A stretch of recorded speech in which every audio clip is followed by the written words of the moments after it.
Microsoft's Brad Smith seems to have had a change of heart about the UK. Funny how that happens right after the Activision deal goes through, isn't it?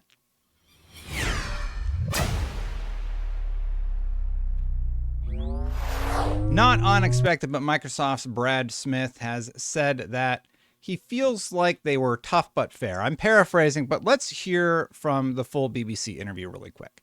So the BBC asked Brad, have you changed any of your feelings around Great Britain, I guess, as a place for Microsoft to do business and the regulators' place within that? The short answer is yes. We start a new year, I think, certainly from my vantage point, having learned a lot from the year we just completed. I've certainly learned a lot personally. I wouldn't step back necessarily from all the concerns I raised when I talked way back in April, but I might choose slightly different words to make my point. If you go back into April, you might remember that he was pretty harsh with the CMA, talking about how it seems like they're closed for business, and the CMA was also pretty harsh about Microsoft. Here's Tom Warren, who wrote some words about what the CMA said originally. While Smith has had a change of heart over his criticism of the CMA, the regulator was less than impressed with Microsoft's tactics. Businesses and their advisors should be in no doubt that the tactics employed by Microsoft are no way to engage with the CMA, warned CMA CEO Sarah Cardell in October. Microsoft had the chance to restructure during our initial investigation, but instead continued to insist on a package of measures that we told them simply wouldn't work. Dragging out proceedings in this way only wastes time and money. I felt like that was a little bit of a weird comment from Sarah Cardell after the deal had gone through. Just seemed rather unnecessary because the cloud gaming aspect of it was strange and surprising, and they had been going back and forth. I covered it on this channel extensively. So it was just a bit of a strange comment. But anyway, it's all said and done. And Brad Smith sort of reflects on that. But most importantly, I feel good. I think everyone should feel good about the months that followed, the role that the CMA itself played, the people in the United Kingdom played. The CMA held to a tough stance, and I respect that. But in my view, it was tough and fair. You know, it would push Microsoft to change the acquisition that we had proposed for Activision Blizzard to spin out, certain rights that the CMA was concerned about with respect to cloud gaming. I think the CMA vindicated its position, but still created a pragmatic path forward for innovation and investment. That was with the BBC, by the way. That interview is all from the BBC, and the previous quote was from Tom Warren over at The Verge. And it seems like he's playing the PR game. He's allowing the CMA to save face and allowing Microsoft to look good with the CMA, because when it comes down to it, everybody's really getting in on this AI game, including Microsoft in a big way. I'm going to get to that in just a second, because we're going to talk about Square and some changes over at Sega that we have also seen as they get more and more in the AI scene. Well, let's finish hearing from Brad here for a second. This is a long one, sorry. I think that is good for everyone. And then note that as we got to the last month or so of the year, I was able to stop in London and be part of an announcement where Microsoft committed to a new investment of £2.5 billion over the next 3 years to build out the AI infrastructure. I spelled infrastructure wrong, for the country.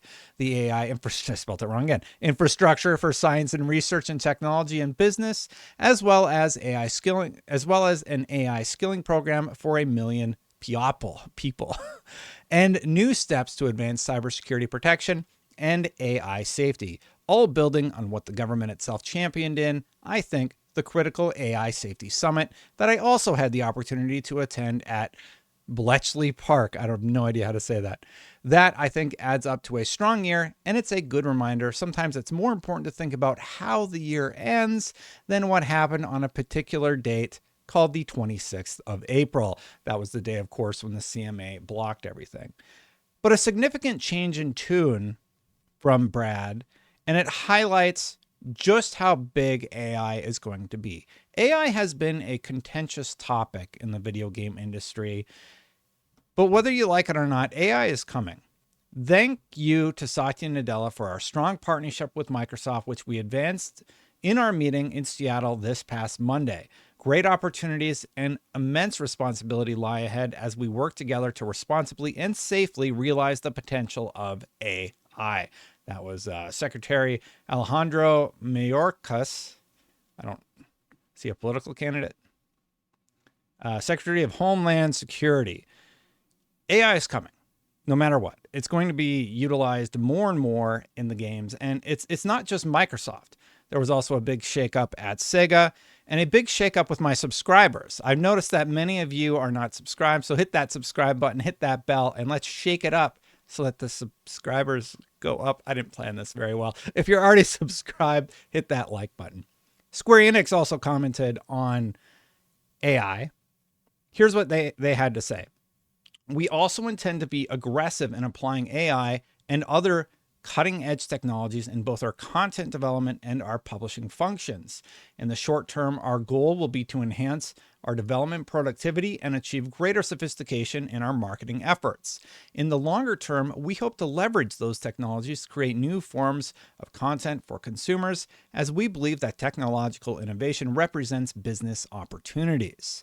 Microsoft isn't the only one betting big on AI, and this is not a situation like, I can't remember what it was called, like crypto or something like that. There was like, that blockchain was the big topic last year that Ubisoft was getting on board with, Square Enix was getting on board with, and actually Square Enix commented on it in this same post. In terms of new business domains, we previously identified 3 focused investment fields, namely blockchain, entertainment, Web 3.0, AI, and the cloud.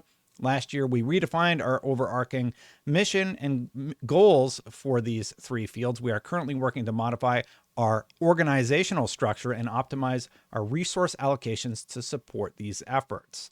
An interesting note, though, that I highlighted here, they will also help us create an environment that allows each and every one of our employees to demonstrate the full measure of their individuality and creativity.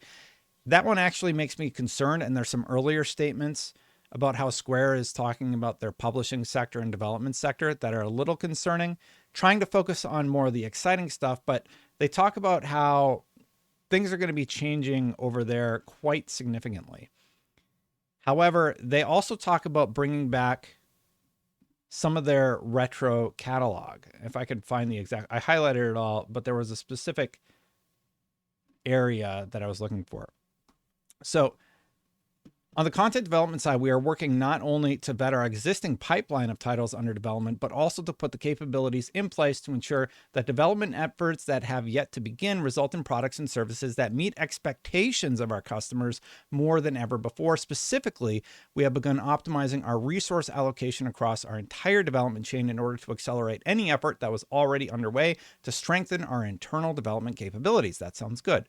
We are also expanding knowledge sharing with the goal of standardizing our processes and enhancing our efficiency. We see this as an effective means not only to maximize our sales of new titles, but also to deliver our rich back catalog to more customers and in turn to expand the fan base for our group's intellectual properties. I read that as saying there's going to be a lot more Square Enix games that are multi-platform, and we're going to get potentially some remakes and remasters from the Square Enix library. That's something I'm really, really excited about. And finally, let's take a look at Sega. Maybe you haven't heard, but Jurgen Post returns to Sega Europe as it makes changes to its leadership team. It seems like there was a big shakeup over there.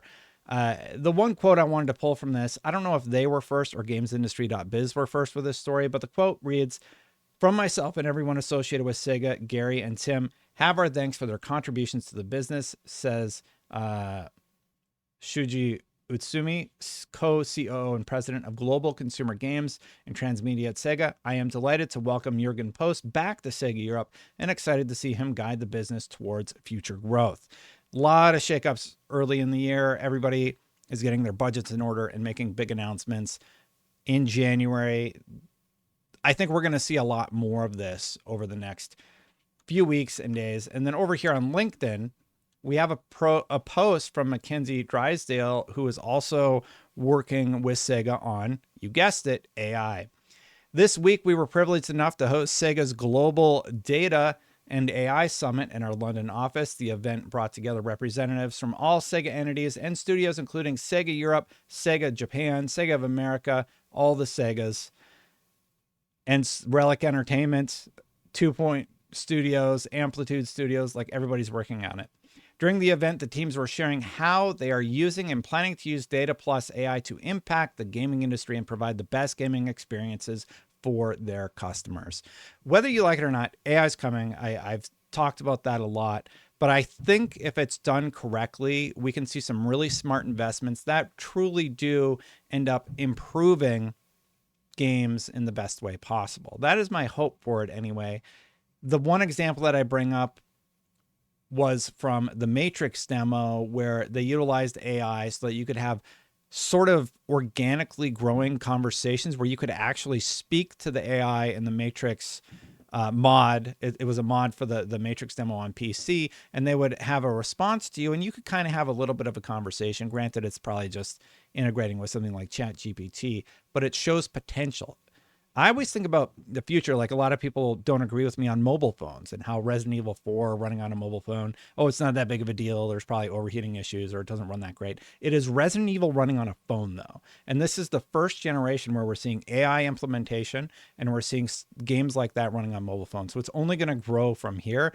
And with everybody going big on it, Microsoft snatching up all those AI developers when they left, it's going to be a topic conversation that I do not think will go away the way blockchain was. It has less of a negative connotation to it. And I think once the average consumer starts seeing what's implemented through AI, I don't think they're going to care. That's my 2 cents on it. Let me know what you think. And while you're here, hit that subscribe button, hit that bell if you like my content. Thanks so much for watching. I really do appreciate it. If you're already subscribed, hit that like button. Thanks so much to the members. Got to get this updated because we had a few more memberships happen recently. Basically, if you join, you're just supporting the channel. So I do appreciate everybody who supports. It's helpful. It helps the channel grow. It allows me to keep doing these every day. Trying to do 3 videos a day. For the first week, one of those videos are a Let's Play every day. And then we're also doing the news videos every morning. And we are doing a Reacts video for at least the first week of January. I'm going to try and do the full month, but already starting to have some ideas about what to do with at least the Let's Play content. Thanks so much, everybody. Check out this video from yesterday. I think they appear here, and I'll see you for the next one. Bye for now.